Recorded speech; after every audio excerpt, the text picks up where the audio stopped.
আসসালামু আলাইকুম প্রিয় দর্শক, সবাই কেমন আছেন? তো আজকে নিয়ে এসেছি বাংলাদেশের আবহাওয়ার খবর।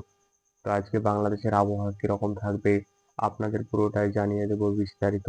বিস্তারিত জানতে হলে ভিডিওটির সঙ্গে থাকুন। সবার আগে সবার প্রথম এরকমই নিত্য নতুন আবহাওয়ার খবর পেতে গেলে চ্যানেলটিকে সাবস্ক্রাইব করে রাখুন।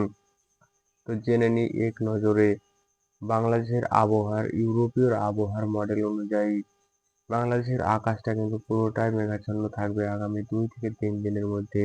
ভারী থেকে অতি ভারী বৃষ্টি হওয়ার সম্ভাবনা রয়েছে আগামী 2 দিনের মধ্যে।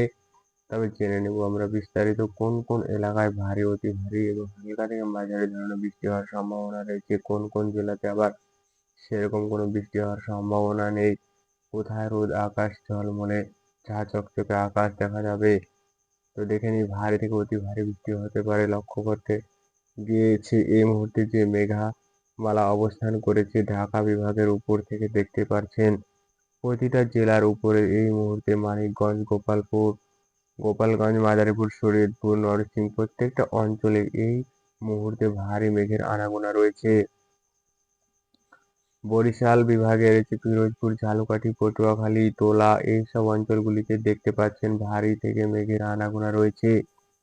এদিকে অতি ভারী মেঘের আনাগোনা চলেছে নোয়াখালী, লক্ষ্মীপুর, ফেনী, কুমিল্লা, চাঁদপুর, ব্রাহ্মণবাড়িয়া, কুমিল্লা ও হবিগঞ্জ থেকে সিলেট, সুনামগঞ্জ প্রত্যেকটা অঞ্চলে এই মুহূর্তে ভারী মেঘের আনাগোনা রয়েছে।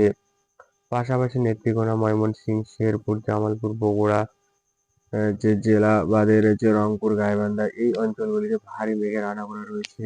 পাশাপাশি রাজশাহী বিভাগের যেসব যে অঞ্চলগুলিতে রয়েছে নওগাঁ, জয়পুরহাট, চাঁপাইনবাবগঞ্জ এসব অঞ্চলগুলিতে দেখতে পাচ্ছেন মেঘের আনাগোনা রয়েছে ভারী থেকে অতি ভারী। অতি ভারী বজ্রবিদ্যুৎ যে মেঘের আনাগোনার কারণে ঢাকা বিভাগের বেশ কয়েকটি অঞ্চলে আজ রাতের মধ্যে ভারী বৃষ্টি হতে থাকছে।